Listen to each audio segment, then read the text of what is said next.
So the purpose of our first public choice lecture was to showcase the idea of having analytical symmetry, right? So we did the emperor singing contest yesterday, introduced the idea of public choice. These two public choice lectures are really going to cap off our basic economic way of thinking of this part one introduction, thinking about how markets work, how markets fail, what happens here. And we introduced the idea of analytical symmetry and just a few concepts, X inefficiency, that public choice might look at the incentives that you face in a bureau. It's screaming at us, though, to analyze the political sector because we have the emperor singing contest analogy, right? It's saying have analytical symmetry, look at things, you know, on both sides. When we say we're making private choices, if we're looking at the pros and cons, we should look at the public choices as well with that same set of eyes where we're looking at the pros and cons, because otherwise what we're doing is we're just saying, oh, we can see where markets could fail and therefore government would do it right? And that just is silly, right? And we're going to continue down that path today in this second talk on public choice, but we're going to kind of step back and just give this broader take on public choice economics, a couple of broad characteristics that public choice kind of makes us focus on a little bit more when we're analyzing political action. So two characteristics that we have when we're sitting there and considering politics without the romance, right? When we take that romantic notion out where we say, oh, well, we care about education. We care about the poor people. We care about this, and we'll do it politically, so it'll just magically work. Right? When we take that romantic notion that all politicians are just not only beneficent towards others, but also omniscient. And so we're going to look at these two categories and we're going to say that political action could go awry without intent. We want to look at it when man is not omniscient, right? When we just make mistakes. But also the second characteristic, other times when the incentives are such that things go awry with intent. Man's not wholly beneficent once entering the realm of the political. So let's start with the more cynical of the two. We go through principles classes or the start of your intermediate class and we say, look at minimum wage policies. This actually really harms a lot of the people it's intending to help. Look at tariffs. It's actually really bad economically and yet we have them. Right? We talk about all these regulations and say, and they're stupid, economically speaking. The retort to that is often by the average person, so why do we have these? Like, why do we have tariffs then? Public choice can help us understand this. This first section is going to highlight a concept that is usually the correct response to why do we have these policies then? Because a lot of policy questions get asked. Why do we have it then? Why do we have tariffs? Why do we have minimum wage? Why this? Why that? Da, da, da, da, da. When I went to grad school, I studied public choice economics, and one of the first things they told us was they told us about a certain concept, and they said, you should walk around the Public Choice Center just chanting out this phrase. And I had happened probably to have recently watched Finding Nemo and saw the scene on Mount Wanahakalugi where they say shark bait, ooh ah, shark bait, ooh ah. And so that became my chant. But the phrase was no longer shark bait, ooh ah ah, but it was an economic concept that helps explain why public policies are there that most people never say, but when you study public choice economics, you start to see it everywhere. And it is that phrase of concentrated benefits, dispersed costs, ooh ah ah. And so whenever I think of concentrated benefits, dispersed costs, ooh, ah, ah, it has the ooh, ah, ah with it. Because you should constantly be saying concentrated benefits, dispersed costs. When it comes to policy-oriented stuff, that's the first thing you should look for. How do I tell this story of what's happening here? Almost always there's some kind of concentrated benefits, dispersed costs, ooh, ah, ah story to it.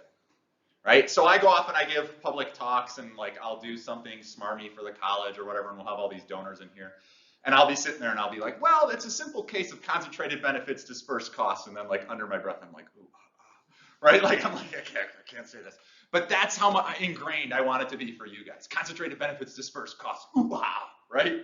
I want you to have that chanted out, have that stuck in your head.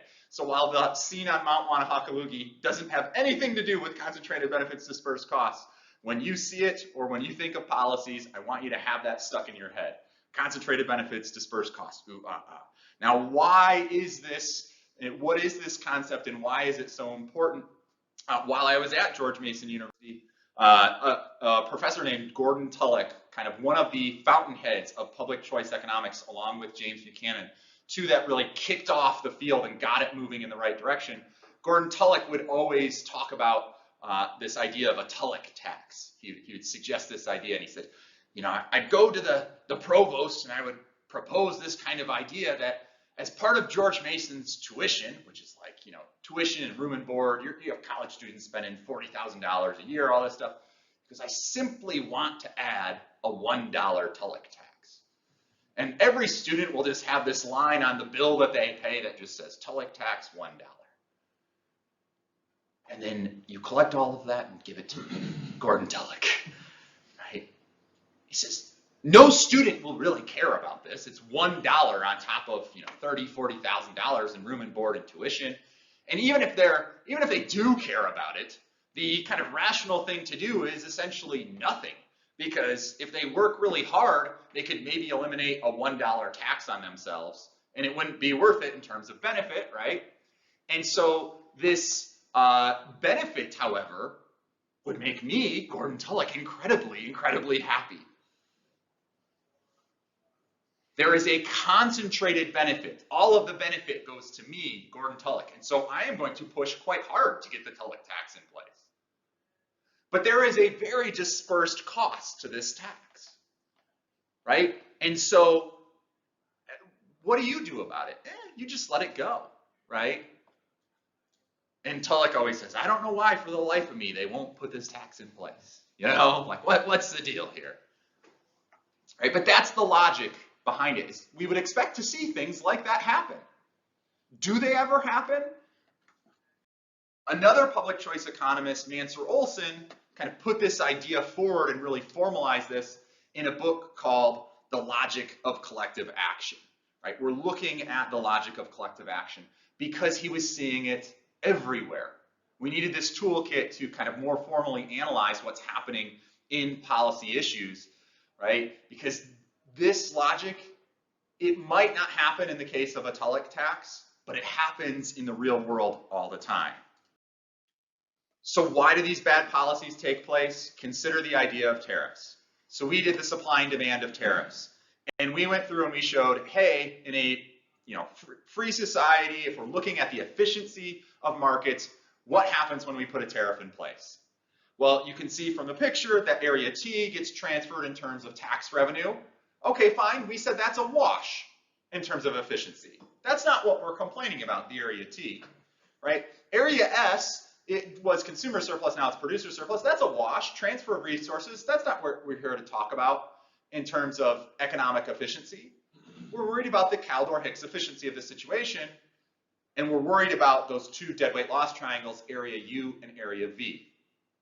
Those are wasted resources. And so this is why economists say this is a bad policy, right? These are wasted resources. It's not good, right? Like we could have more. We're reducing the size of the economic pie. So why in the world do we do tariffs then? It hurts us. It's something we do domestically that hurts us domestically. So why do we do them? Concentrated benefits, dispersed costs, ooh, ah, ah. Because area S goes from consumer surplus to producer surplus. Take the tariffs and quotas that are on sugar. Pioneer Sugar. You think that's a concentrated benefit? Yeah, there's like only so many producers of these places that are out there, right? They're very constant. They have a lot of incentive to change area S to producer surplus. What about the consumer surplus in that area? Is it a dispersed cost? You bet it's a dispersed cost. There's millions of us out there that purchase sugar all the time.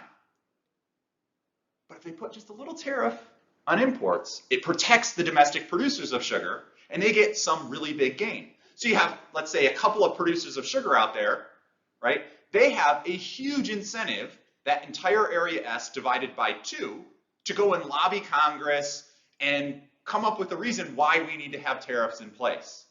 What is your incentive to stop this from happening? It's that same area S, but divided by the millions and millions of people who face that tax daily. Somewhat recent estimates basically put it at about $10 a year is what you're harmed in these sugar tariffs and quotas. So you have $10 a year that you face. It is not worth the $10 for you to drive to DC, let alone to start lobbying and hiring lawyers and try and get this policy overturned. There is a dispersed cost to this, but a concentrated benefit. Now, when you have this type of policy, the sugar manufacturers, they don't go down to DC and just say, yeah, I'd like a Tullock tax, please. They're not so blatant about it. And in fact, they might not even believe that that's what they're doing. That's why I said this whole kind of like, are they doing it with intent, this pernicious kind of approach? It's a little gray here. They're purposely trying to change the policy towards tariffs, and they know it will help some people and harm other people, right? But how much of it is, they just don't care about other people, they care about themselves? I don't know. But a lot of times I think they, kind of spin it and tell a story that they may believe, but maybe they don't believe. I mean, you can imagine sugar farmers going to DC and giving the spiel. Farmers. It's the backbone of the American economy. Without farmers, where would we have ever gone as a country? It represents the true nature of what it means to be an American citizen. And after all, we're providing a vital need, maybe the only need other than water that we actually truly have here in this country. It's food. Without us, we could face famine. We could face all kinds of problems. Can you imagine if we got all of our food from China or Japan or somewhere else, and then all of a sudden they decided that they wanted to hurt America? We would have no American farmers left. We must protect the American farmer. It's in the interest of our society, and it resonates with the soul of who we are as a country. I'm totally full of it, but it's like a speech that you would hear, right? Like, it's like the kind of stuff, it's like, yeah, there's a justification for it. It's what we would call in public choice kind of a bootleggers and Baptist story. That goes back to Prohibition days, right? Where Bruce Yandel talked about this. You have bootleggers and Baptists that both end up on the same side of things. The bootleggers would really like alcohol to be in prohibition because they can run rum and make huge profits with it and all that kind of stuff. Well, they join sides with the Baptists because the Baptists have a nice story of, we don't want people getting drunk on Sundays. So we tell this fluffy story of, the only reason we want it is so people are sober on Sundays and it's the God's day, God's day. But in reality, there's kind of a little pernicious story behind it as well.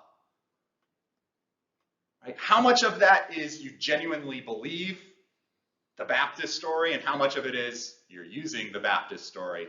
To me, I think you at least have to look at the incentives of the situation and think about concentrated benefits, dispersed cost, and see sometimes there is an incentive to kind of, with intent, harm the efficiency of our economy to kind of help your own, to have that concentrated benefit. I don't want you to, leave this lecture though thinking, oh, Dr. Clark thinks all politicians are just scumbags and that, you should always assume the worst of intentions of individuals. But sometimes, politicians and policies make it tough for you to think, shoot, this isn't, just totally a money grab, right? It's not just kind of with intent that we have things go bad. So understand that the incentives are such that many rationalizations emerge within political agendas, that we have the bootleggers and Baptist type stories. And really, it's the system in place, not necessarily the person, that pushes these kind of actions. Like, when you put it through the political, you are very likely to have concentrated benefits, dispersed costs, because some individual or committee has to make a decision, and now they're set up to be swayed by people that lobby or talk to them. Well, who's going to go talk to them? The concentrated benefits, not the dispersed costs. Whereas in a private market setting, what happens? The dispersed costs are the dispersed benefits. It's just all dispersed, right? It doesn't get filtered through one area. So public choice economics pushes us to look out for these kind of pernicious acts. Politics without a romance calls for us to look at politicians as non-100% benevolent beings, just like we would look at the man in a market setting as non-100% benevolent. All right, but not all error is intentional interventionist folly. What I want to look at now is the element from politics without romance that suggests we check the romantic notion of omniscience within politicians. We need to see that intervention can cause error even when it is not their intent. The most simple application of this is something you guys have undoubtedly already heard of, and you've probably learned it in a principles class, and you probably have heard it outside of economics classes.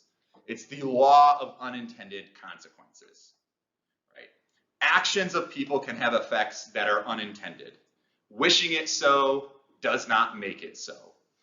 So let's just zip through a few examples to kind of put it within this context of sometimes because we lack omniscience, policies go bad, not because we mean for them to, but because we just simply kind of overestimated how our intervention in the market might actually work out, right? And so public choice is showing us this. Sometimes we just don't have the omniscience, we don't have the knowledge, and we end up with unintended consequences or potentially bad outcomes.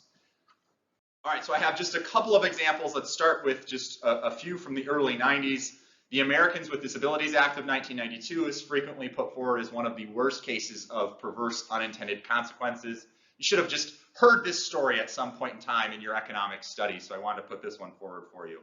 This is an act intended to help those with disabilities in the workplace, and it's intended to help them avoid discrimination, right? That's the goal. We don't want people with disabilities to face discrimination in the workplace. Noble intention here. I think this is great. Two really well-known economists, Acemoglu and Engst, found that when the Americans with Disabilities Act was enacted in 1992, it led to a sharp drop in employment of disabled workers. How could this be? Employers were now concerned that they wouldn't be able to discipline or even fire disabled workers. Some disabled workers will be incompetent, not necessarily just because of their disability, but just because they're bad workers, right? Just like non-disabled people might be incompetent and bad workers or, neglectful of their duties. So if you're worried about firing somebody who has a disability, what you do is you just simply don't hire somebody with a disability. And that's what started to happen, right? We end up with this sharp decrease in actual hires because of the Americans with Disabilities Act. Another one from the early 1990s is the Omnibus Budget Reconciliation Act of 1990. It had a tax that applied to, that had a 10% tax on federal, or a federal 10% tax on luxury goods. So it's the sale of all luxury goods, those goods costing above $100,000. This seems like a very reasonable law. It kind of goes to our notion of fairness that we should say, well, when we're doing like these super rich things, maybe you could pay a little extra of the tax, a little progressive taxation here element to it. Most people are like in line with some form of progressive taxation, whether you agree with it or not, right? It pulls at our fairness element. We say, okay, this seems pretty reasonable. Not only are we taxing the super rich, but we're taxing them on their toys, essentially. Like if you're gonna buy a toy as a super rich, like you're also gonna have to basically donate 10% to the federal government to help take care of policies that help the least among us, right? Seems reasonable that we could tax the toys of the rich, like yachts, right? So the rich are going out there and they're buying these, luxury, multi-million-dollar yachts, all this stuff. It's meant to collect revenue from these kind of goods, and it claimed when it was originally put forward to have an expected tax revenue of about 31 million. But what actually happened is we ended up with some unintended consequences. Yachts costing over $100,000 had sales fall by over 50%. When you look at luxury goods, that's one of the things that can make demand curves more elastic. That was one of your changes to understand what, the shape of a demand curve. If it's a luxury good, it's going to be more elastic. When you put a tax on a market that has a really elastic demand, you're going to see the quantity drop a great deal. And that's exactly what happened. The tax revenue was about 16 million, not 31 million, because the quantity of transactions dropped so greatly. The tax was so strong that the super rich went elsewhere with their money and didn't purchase goods that cost over $100,000, but bought multiples of goods or invested in things or found ways around that, but there was no way around it when it came to buying yachts. This is somewhat predictable, but obviously underappreciated at the time the policy was passed, or at least I hope it was underappreciated. I hope that wasn't on purpose, because the unintended consequences of the policy were a net loss of 7,000 jobs in the yacht industry. Many of these jobs are not held by the super rich, but instead by those who are working, kind of blue collar jobs and fixing up factory parts or fixing up the boats or cleaning the boats and all of this other stuff. And as a result, the federal government paid out unemployment benefits that were estimated to completely offset or even trump the luxury tax revenues that were collected. So basically nothing good came from this and lots of harm, right? You can apply this to policies that are maybe even just hypothetical.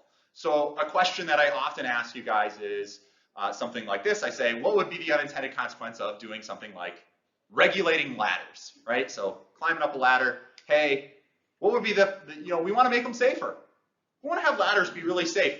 If you look at the data, people fall and die a lot more than we think they do. Like, especially when you're older, it's a dangerous thing. Ladders are when you climb stuff, you might fall. We want to make sure these things are safe.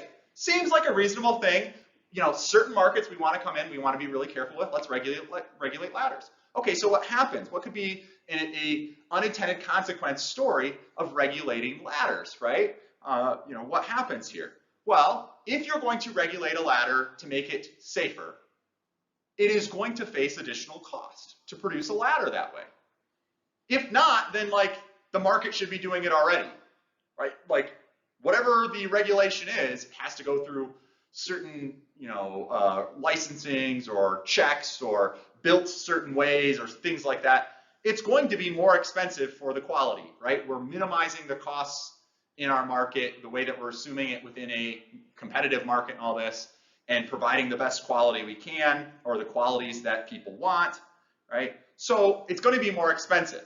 When you make a good more expensive, you can almost think of driving a wedge into the market. It's almost like a tax that you face, except we're not collecting any tax revenue. What happens to the quantity of ladders that are out there then? Well, it's going to go down, just like our case with the luxury goods, right? So there's fewer ladders to go around.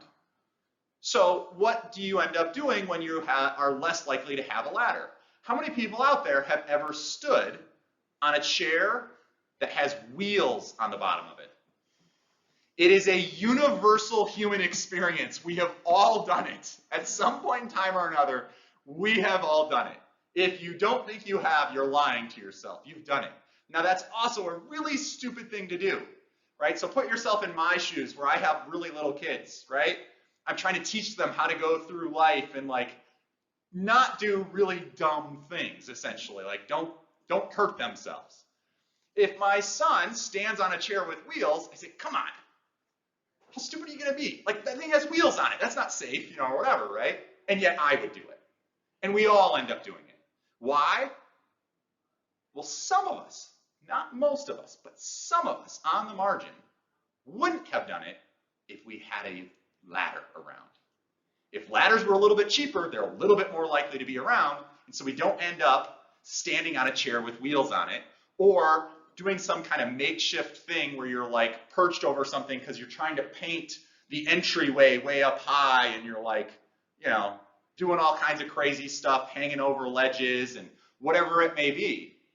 If we had more quality ladders around, we wouldn't be doing some of these dangerous things. We wouldn't end up getting hurt, right?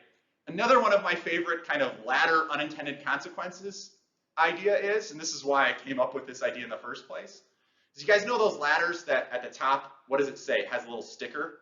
They all have to have it. It says, not a step. How many of you guys are like me and you take that as a challenge? Like, I am totally stepping on that now, right? Like, I am definitely going to get up there and use this. And if it didn't say it, I don't know as though I always would, right? What this is getting at is when we think about unintended consequences, the reason for it is that we assume, hey, we're going to regulate ladders, we're going to make them safer, and nothing else changes. It's the full stop, end of sentence, we just make them safer. In economics, often we talk about this, we sometimes use this language, we say it's called the fallacy of unchanged behavior. That we can just change the one thing that we want to change, and then nothing else will change. And that's what we're assuming happens in the ladder example. Oh, we make them safer, but the cost is still the same, people still have the same amount, nothing else has changed. The minimum wage that I gave as an example of a bad policy, part of the reason why is that we're not omniscient. We think, some politicians and some people who call for these rules, we think we can make the minimum wage higher and nothing else will change. That it's simply a matter of, oh, well, we'll just pay the least among us a higher wage, and that's the end of the story. But is that the end of the story, or is there other changed behavior? If I am hiring in low-skilled labor, and now you're going to raise the level at which I have to pay that low-skilled labor, I have to look, hey, is this higher wage greater than the product that they provide for me? If the marginal product is not higher than the marginal cost, then I look elsewhere. So I might not hire those people in. My behavior is changed beyond just what the intention is. When we talk about this with safety issues, we call that the Peltzman effect usually, right? And so the latter case, that would be a Peltzman effect. There was this fallacy of unchanged behavior when it came to adding safety to something. We added safety to the ladder through regulation, and then nothing else changes. But what changes? We slap that sticker on it, and stupid, competitive Dr. Clark says, you want to bet? You want to bet that's not a step, right? That's a changed behavior because of that regulation, right? The reason it's called the Peltzman effect is Sam Peltzman wrote the 1975 JPE article. A lot of people have heard this example, but it came down to seatbelt safety, right? So he has this famous article where he looked at when you mandate seatbelts, what happens, and seatbelts are incredibly safe. Like, they are really, really good at saving people's lives if you're in an accident. The empirical evidence there is just like incontrovertible. A basic seatbelt does a ton. They're really, really safe. However, when you add that safety element to people, they also have a changed behavior in that they may drive more recklessly. And what Peltzman found is that we didn't actually change the total number of deaths from driving by forcing seatbelts to be in place. The number of deaths per accident was way down, but the number of accidents was so much higher that the total amount of deaths actually remained consistent. Because people drove less cautiously. And most people say, I wouldn't drive, differently.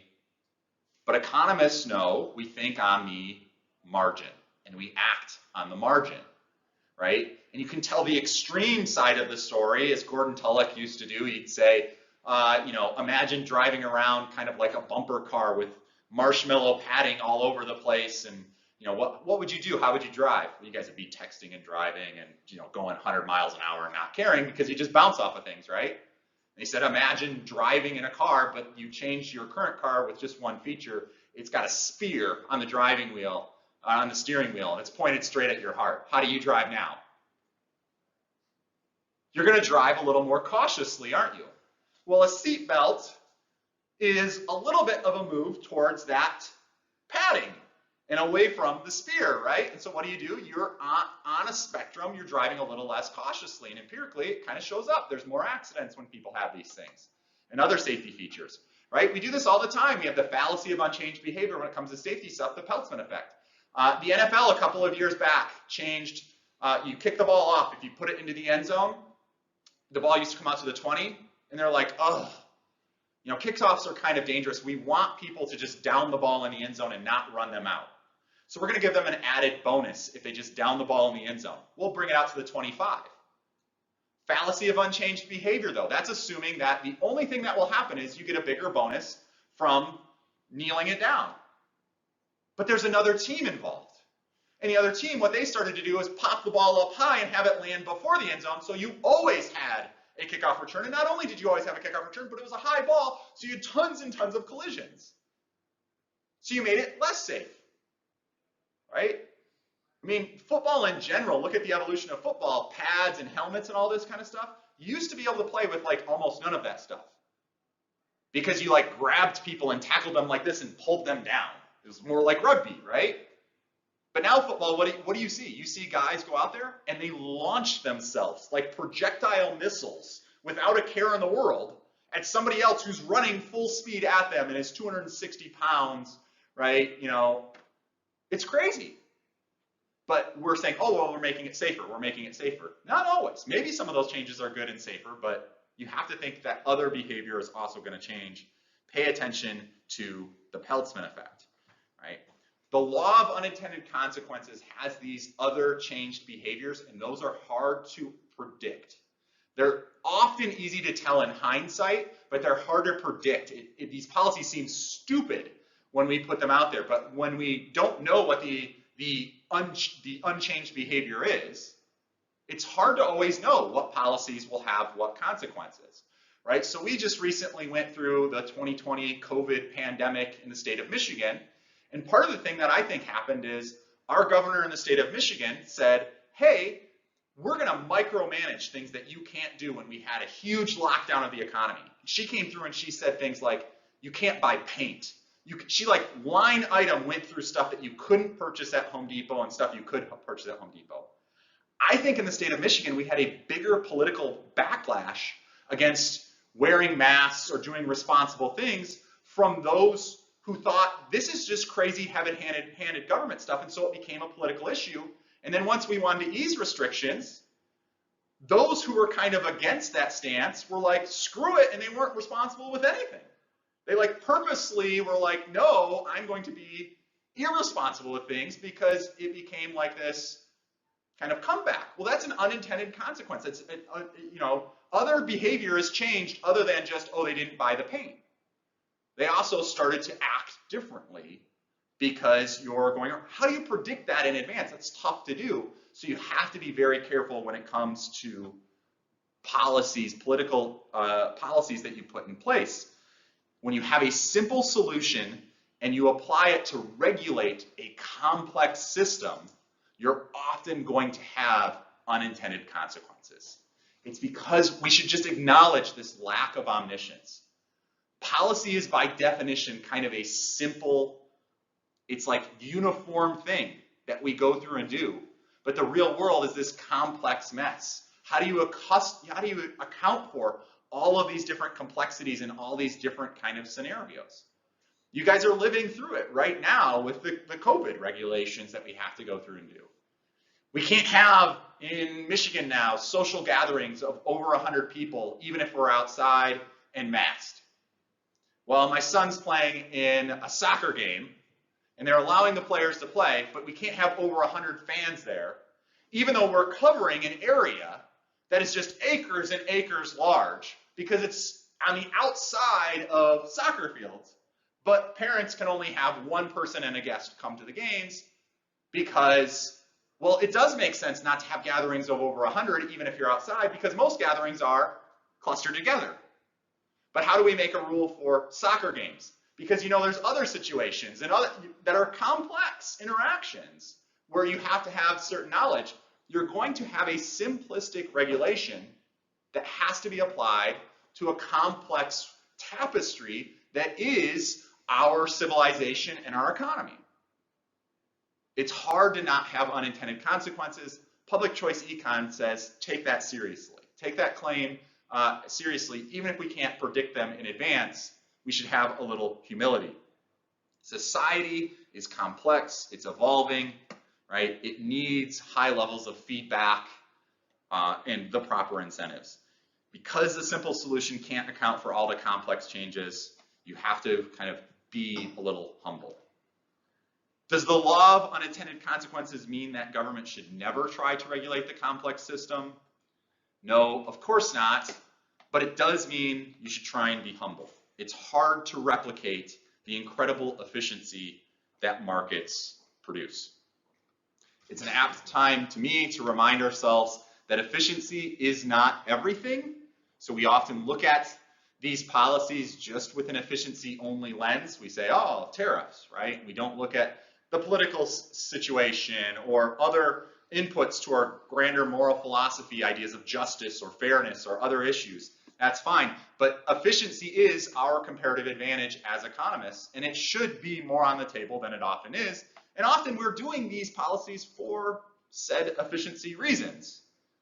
So when efficiency is the goal, and even sometimes when it's not, markets are incredibly remarkable. This takes me to our conclusion for this first part of our study of the economic way of thinking, and I kind of reduce it down to this. Be amazed and be humble. Be amazed by our stories of spontaneous order, and be amazed by the hockey stick of human history. Be amazed that this all happens without anyone in charge. But be humble in realizing that it is actually because no one is in charge that we get this result. Do not just assume that markets are perfect and that the government is pointless, or that there are no interesting cases of issues of externalities or public goods or things like that. But even when we have market failure, apply some humility to our logic of economics, the economic way of thinking, price theory, thinking about how price changes and people interact to those price changes and changing conditions to create the order that we have. Public choice econ reminds us, it pushes us to remember this humility even when we have market failure stories that we can tell about the economy. There are incentives and limitations in the political arena as well. Good economics is comparative economics. That should be another thing that just kind of rings true to you. I will try and say it over and over again. Good economics is comparative economics. Have that analytical symmetry. So while there's many lessons from the economics we've covered so far, for me, the deepest take from the first part of our semester is this. Have humility about what we can construct, but to have awe about what we can create. Be amazed when you walk into Panera and they have a bagel for you. Be amazed by when you walk into Walmart and you look at the rows of pencils that they have as options for you. Tell yourself the iPencil story and realize that thousands and thousands of people from around this world have cooperated together, despite all of their differences, to bring that set of pencils to you. And it's amazing. Or to have that bagel ready for you as you enter to purchase it. Have humility about what we can construct, but to have awe about what we can create. This means understanding that political fixes are not as simple as we'd often like to think. We could not design the millions of mini miracles that happen in our economy each and every day.